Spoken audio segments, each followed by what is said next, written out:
આ ક્લિપમાં તમે જુઓ છો કે બે દેશ વચ્ચે જે યુદ્ધ થાય છે એમાં અમેરિકા, કતાર, જિબ્રાલ આ બધા જે દેશો છે એ પણ સાથે સાથે એમાં જોડાઈ જાય છે. જોડાવા પાછળનું કારણ બીજું કંઈ નથી પરંતુ એની સીમાઓમાં રહી અને લશ્કરો પસાર થાય છે. એની સીમાઓમાં એ લોકોને રોકવા માટે પ્રયત્ન કરવામાં આવે છે. એને કારણે અપ્રત્યક્ષ રૂપે એક દેશ જ નહીં પરંતુ ઘણા દેશો જે છે એ આ યુદ્ધમાં સંકળાય છે અને એને કારણે આ યુદ્ધ ફક્ત બે રાષ્ટ્રો વચ્ચે જ નહીં પરંતુ અનેક રાષ્ટ્રો વચ્ચેનું યુદ્ધ થઈ જાય છે. તમે જુઓ છો કે ઘણી બધી ટેકનોલોજીનો આમાં ઉપયોગ થાય છે અને આ ટેકનોલોજીનો જે ઉપયોગ થાય છે એને કારણે સમુદ્ર સ્તરે પણ યુદ્ધ થાય છે, હવાઈ માર્ગે પણ યુદ્ધ થાય છે, ભૂમિ માર્ગે પણ યુદ્ધ થાય છે. જ્યારે સમુદ્ર માર્ગ અને ભૂમિ માર્ગથી યુદ્ધ જ્યારે થાય છે ત્યારે આપણે જાણીએ છીએ કે સમુદ્રના ઘણા બધા જીવો જે છે એને પણ નુકસાન થાય છે, એમાં રહેલી સૃષ્ટિને પણ નુકસાન થાય છે, એમાં રહેલી સંપત્તિને પણ નુકસાન થાય છે. ભૂમિ માર્ગે યુદ્ધ થાય છે ત્યારે ભૂમિ પર જે પણ ફળદ્રુપ તત્વો છે એને પણ નુકસાન થાય છે. જ્યારે હવાઈ માર્ગે યુદ્ધ થાય છે ત્યારે હવાને નુકસાન થાય છે, પર્યાવરણને નુકસાન થાય છે, ઓઝોન સ્તરને નુકસાન થાય છે અને મોટામાં મોટું નુકસાન જ્યારે જંગલમાં રહી અને પસાર થાય છે અને જંગલ માર્ગે જ્યારે યુદ્ધ થાય છે ત્યારે આ આપણી વનસ્પતિ સંપત્તિને નુકસાન થાય છે. અને વનસ્પતિ સંપત્તિને જ્યારે નુકસાન થાય છે ત્યારે આપણે જાણીએ છીએ કે માણસ અને કુદરત વચ્ચેનું જે સૌથી મોટું આદાન પ્રદાન કાર્બન ડાયોક્સાઇડ અને ઓક્સિજનનું જે છે એ કાર્બન ડાયોક્સાઇડ અને ઓક્સિજનના પ્રદાન વચ્ચે પણ ગાબડું પડે છે. જો વૃક્ષો ધરાશયી થઈ જશે, જો આ પ્રકારના યુદ્ધ ચાલુ રહેશે અને વૃક્ષો પર એની અસર થશે અને વૃક્ષો જે છે એનું પ્રમાણ ઘટી જશે તો વૃક્ષ આપણને ઓક્સિજન નહીં આપે અને ઓક્સિજન નહીં આપે તો માનવે આ પૃથ્વી પર જીવવું મુશ્કેલ થઈ જશે. માટે આંતરરાષ્ટ્રીય સમજની જરૂરિયાત ઊભી થાય છે. વ્યક્તિ પોતાના માટે જ નહીં પરંતુ સમગ્ર વિશ્વ માટે જીવે, સમગ્ર માનવ સમાજ માટે જીવે, સમગ્ર સૃષ્ટિ માટે જીવે, સમગ્ર પૃથ્વી માટે જીવે, એ માટે આંતરરાષ્ટ્રીય સમજ ઊભી થાય છે. જો વ્યક્તિઓમાં આંતરરાષ્ટ્રીય સમજ ઊભી નહીં થાય અને વ્યક્તિ પોતાના વૈશ્વિક નાગરિક તરીકે સ્વીકારશે નહીં અને વ્યક્તિ પોતાના વ્યક્તિગત સ્વાર્થને કારણે, પોતાના વ્યક્તિગત લાભને કારણે જો ક્રિયાઓ કરતો રહેશે તો આ વ્યક્તિ જે છે એ અપ્રત્યક્ષ રૂપે રાજ્ય સ્તરથી રાષ્ટ્ર સ્તર અને રાષ્ટ્ર સ્તરથી આંતરરાષ્ટ્રીય સ્તર સુધી સમગ્ર માનવ સમૂહને નુકસાન પહોંચાડતો થઈ જશે. અને જો આમ જ ચાલતું રહ્યું તો વ્યક્તિની એ દશા પાછી આવશે જે દશા આપણે અગાઉ પણ જોઈ છે. એ પાછો જંગલમાં વસ્તુ થઈ જશે, પાછો કાચું માંસ ખાતો થઈ જશે, પાછો એને ગુફામાં રહેવું પડશે. જો યુદ્ધ સતત ચાલ્યા રહ્યા તો શું થશે? તો યુદ્ધ સતત ચાલ્યા રહ્યા તો યુદ્ધમાં આપણે જોઈએ છે કે આ પ્રકારની રફતાર જો ચાલુ રહી તો સ્થિતિ પાછી પરિવર્તિત થઈ અને જુદી થઈ જશે. એક કાવ્ય છે રહી એસી રફતાર, એ અંગે હું થોડી પઠન કરું છું અને તમને સમજ આપું છું. રહી એસી રફતાર તો બસો મેં બસના પડેગા. જો આ પ્રમાણે યુદ્ધ ચાલુ રહ્યા અને આજના જ તમે વર્તમાનપત્રમાં વાંચો કે નિવાસ સ્થાનોને પણ આ સૈનિકોએ નિશાન બનાવેલું છે. તો જો નિવાસ સ્થાનોને સૈનિકો નિશાન બનાવશે તો લોકો પોતાનું નિવાસ સ્થાન એક જગ્યાએ નહીં રાખે અને નિવાસ સ્થાન એક જગ્યાએ નહીં રાખે તો એમ કહેવાય છે કે રહી એસી રફતાર તો બસો મેં બસના પડેગા. અર્થાત પોતાનું નિવાસ સ્થાન જે છે એ બસ બની જશે અને બસમાં લોકો રહેવાની શરૂઆત કરી દેશે. જો લોકો બસમાં રહેશે તો ભ્રમિત કરવા માટે, એટલે કે દુશ્મન સૈનિકોને ની નજર હટાવવા માટે આપણે પોતાના મકાનમાં ઘોડાઓને રાખીશું અને બીજા પ્રાણીઓને રાખીશું. જો અસ્તબલ બનેંગે ફ્લેટ તો મટકે મેં મીન કો તરના પડેગા. અર્થાત જો સમુદ્ર યુદ્ધ પણ ચાલુ રહેશે તો આપણે માછલીઓને બચાવવા માટે એને માટલામાં રાખવી પડશે અને એ પોતાનું સંપૂર્ણ જીવન માટલામાં વ્યતીત કરશે. માટે જો આમને આમ રહ્યું તો સડક પણ ખાલી નહીં રહે, કારણ ભૂમિ પર પણ જો યુદ્ધ થશે, દરેક સ્થળે જો યુદ્ધ થશે તો સડક પણ ખાલી નહીં રહે અને આ સડક ખાલી નહીં રહે તો આ દરેક વ્યક્તિઓ જે છે એ જે ચાલનાર છે એણે પગદંડીઓ પર ચાલવું પડશે અને પગદંડીઓ પર ચાલશે તો ત્યાં પણ જગ્યા નહીં રહે, રોડ પર પણ જગ્યા નહીં રહે અને રોડ પર પણ જગ્યા નહીં રહે તો એણે આકાશમાં યાત્રા કરવી પડશે. આકાશમાં યાત્રા કરવાથી આકાશના જે પશુ પક્ષીઓ છે એ ક્યાં જશે? તો આકાશના પશુ પક્ષીઓ જે છે એ પાતાળમાં ઉડશે અને પાતાળમાં જો એ ઉડવાની શરૂઆત કરશે તો પાતાળના સુસુપ્ત જીવો ક્યાં જશે એ અંગે પણ આપણે વિચારવું જોઈએ. જો સુસુપ્ત જીવ કહાં રહેંગે? જો આમ જ થયું તો આ જે છે એ આખું પરિવર્તિત થઈ જશે। રિક્ત ન હોગે શૌચાલય કે લીએ સ્થાન, અર્થાત આપણી રોજબરોજની ક્રિયાઓ માટે પણ કોઈ સ્થાન રહેશે નહીં, અને એને કારણે આપણે રોજબરોજની ક્રિયાઓ જે છે એ આપણે સાથે જ લઈને જવું પડશે। જો લોકોનું ઘર નહીં હોય તો ટીવી જોવા માટે એમણે રસ્તા પર જે મોટા મોટા જે બેનર લગાવે છે ત્યાં ટીવી લગાવવું પડશે, કારણ આપણે યુદ્ધનો ભય રહેશે સતત, કે જો આપણે ઘરમાં જઈને ટીવી જોઈશું અને જો યુદ્ધ થયું તો આપણે ખતમ થઈ જઈશું। તો રસ્તાના 4 રસ્તા જે છે ત્યાં આગળ ટીવી લગાવવું પડશે। જો સતત ભૂમિ યુદ્ધ ચાલુ રહ્યું અને સતત આ પ્રકારના સંઘર્ષ જો ચાલુ રહ્યા તો જમીન જે છે એ જમીન પર ઝાડ નહીં ઉગી શકે, એને કારણે નાના નાના માટલાઓમાં આપણે ઝાડને ઉગાડવા પડશે। જો નાના નાના માટલાઓમાં આપણે ઝાડને ઉગાડવા પડશે તો આ જે રફતાર જે ચાલુ છે સંઘર્ષની રફતાર એ આપણે માટે નુકસાનકારક થશે। અને જો આ જ પ્રકારનું આપણે સતત મુસાફરી કરતા રહ્યા અને સતત યુદ્ધના ભયથી આપણે એક જગ્યાએથી બીજી જગ્યાએ ભાગતા રહ્યા તો આપણે સતત જે છે એ મુસાફર થઈ જઈશું, અને મુસાફર થઈ જઈશું તો આપણી પાસે ખાવા બનાવવા માટે પણ સમય નહીં હોય, ખાવા માટે પણ સમય નહીં હોય। જો જમીન યુદ્ધ સતત ચાલી રહ્યા તો જમીન પર સમતુલા જે છે એ ઘટી જશે, અને એને કારણે આ જમીનની સમતુલા જે ઘટશે એને કારણે આપણી પાસે ખાવા માટે પણ સમય નહીં હોય, આપણી પાસે અનાજ ઉગાડવા માટે પણ સમય નહીં હોય। પરંતુ માનવ તો પોતાનું પેટ જે છે એ ફાસ્ટ ફૂડ એ પોતે ભરી લેશે, પણ પશુઓને પણ આપણે ફાસ્ટ ફૂડ આપવા પડશે, એવી સ્થિતિ સર્જાશે જો આ પ્રકારનો સંઘર્ષ ચાલુ રહેશે। તો જો સભી બસ में बसेंगे તો સભી આયાવાર હો જાયંગે, અર્થાત બધા જ જો બસમાં રહેશે તો બધા જ મુસાફરો બની જશે, અને બધા જ મુસાફરી બની જશે તો આપણી જે બસો છે એ બસોની આગળ પાછા બળદ જોડવા પડશે, કારણ પેટ્રોલ અને ડીઝલ જે છે એ ખત્મ થઈ જશે, એ ખાલી થઈ જશે। અને પેટ્રોલ અને ડીઝલ જો ખાલી થઈ જશે તો આપણે જાણીએ છીએ કે પાતાળમાંથી આ પેટ્રોલ અને ડીઝલ નીકાળવા માટે પ્રયત્ન કરવામાં આવશે, અને પેટ્રોલ અને ડીઝલ જો કાઢી લેવામાં આવશે તો સ્થિતિ એવી થશે કે સમગ્ર પૃથ્વીની નું જે બેલેન્સ છે, જે સમતુલા છે એ સમતુલા પણ દૂર થશે, અને આ સમતુલા જો ઘટશે તો આપણે ભૂકંપ જેવી ભયાનક સ્થિતિ જે છે એ ભયાનક સ્થિતિનો પણ સામનો કરવો પડશે।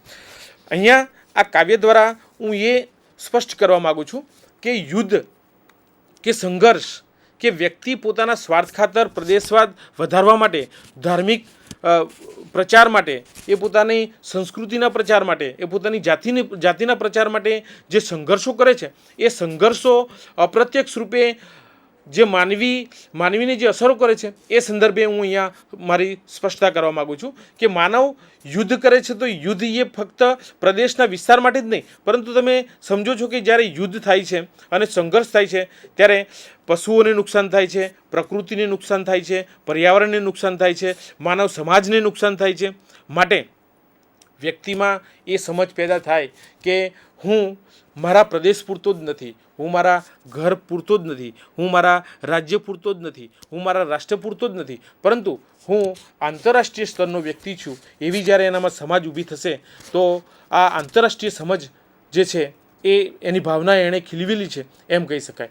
તો આવી રફતાર ન ચાલે એને કારણે પણ આંતરરાષ્ટ્રીય સમજની જરૂરિયાત ઊભી થાય છે। હવે આંતરરાષ્ટ્રીય સમજ માટેના શિક્ષણ અંગેની વાત કરીશું। આપણે સર્વપ્રથમ એ જોયું કે આંતરરાષ્ટ્રીય સમજ એટલે શું, તો વ્યક્તિને વૈશ્વિક નાગરિક છે એવી સમજ એનામાં ઊભી થાય એ આંતરરાષ્ટ્રીય સમજ કહેવામાં આવે છે। આંતરરાષ્ટ્રીય સમજ શા માટે જરૂરી છે, તો સંઘર્ષો જે છે એ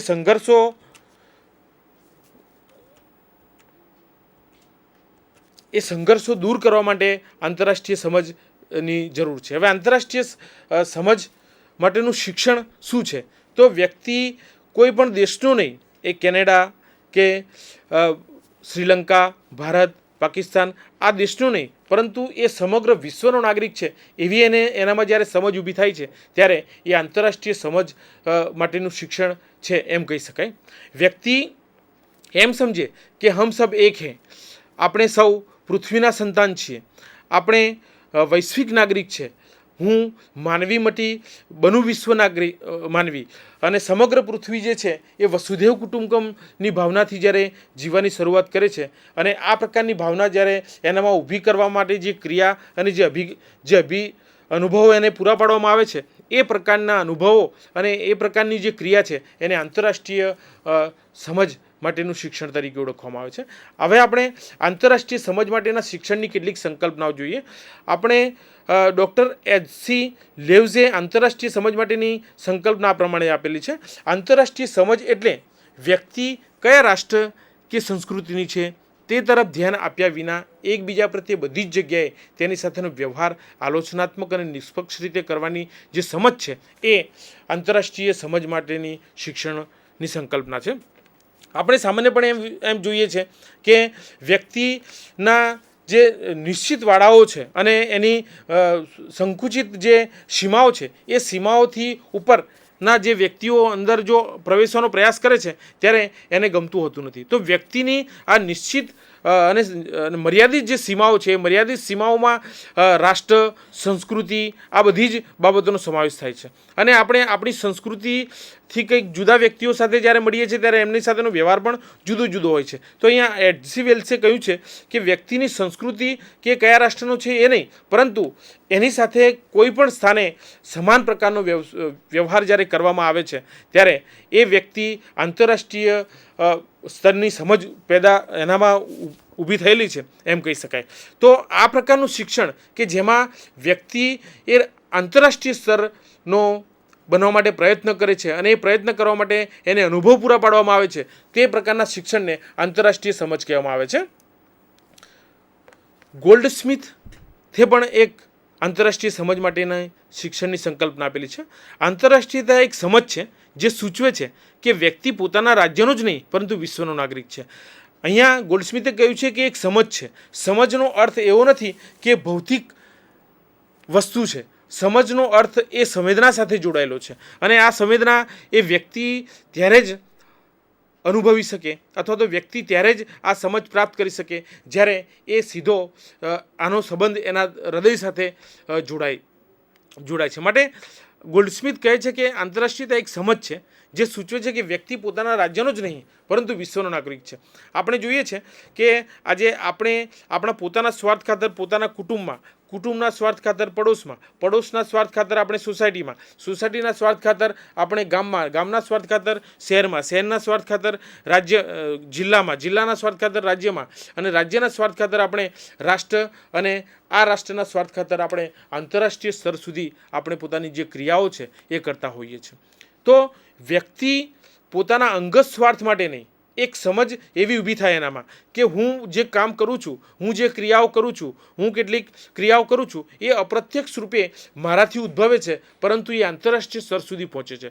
તો વ્યક્તિમાં ગોલ્ડસ્મિથ અનુસાર વ્યક્તિમાં આંતરરાષ્ટ્રીયતા એક એવી સમજ છે કે જે સમજથી વ્યક્તિ એમ સમજતો થાય કે એ પોતે સ્થાનિક વ્યક્તિ નથી, એની સીમાઓ મર્યાદિત નથી, એની જે ક્રિયાકલાપ છે એનું જે વર્તન છે મર્યાદિત નથી, પરંતુ એનું તમામ વર્તન જે છે એ આંતરરાષ્ટ્રીય સ્તર સુધી પહોંચતું વર્તન છે. એટલે અપ્રત્યક્ષ રૂપે એ આંતરરાષ્ટ્રીય સ્તર સુધીના તમામ વ્યક્તિઓ, તમામ સમૂહો, તમામ માનવ સમાજ, તમામ પ્રકૃતિ, તમામ પર્યાવરણ એને અપ્રત્યક્ષ રૂપે અસર કરે છે.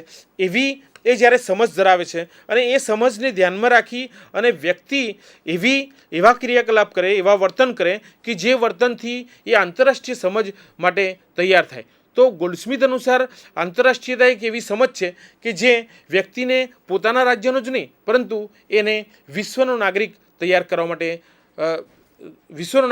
થાય છે. માટે ગોલ્ડસ્મિથ અનુસાર વ્યક્તિ જ્યારે વૈશ્વિક નાગરિક બને એ માટેની એની પર જે અનુભવો પૂરા પાડવામાં આવે છે અને આ અનુભવોને આધારે એને વિશ્વ તરફ એનું ધ્યાન ખેંચવામાં આવે છે અને વિશ્વની ક્રિયાકલાપો તરફ એનું ધ્યાન ખેંચવામાં આવે છે ત્યારે એ વૈશ્વિક નાગરિક અથવા તો આંતરરાષ્ટ્રીય માટેનું શિક્ષણ છે એમ કહી શકાય.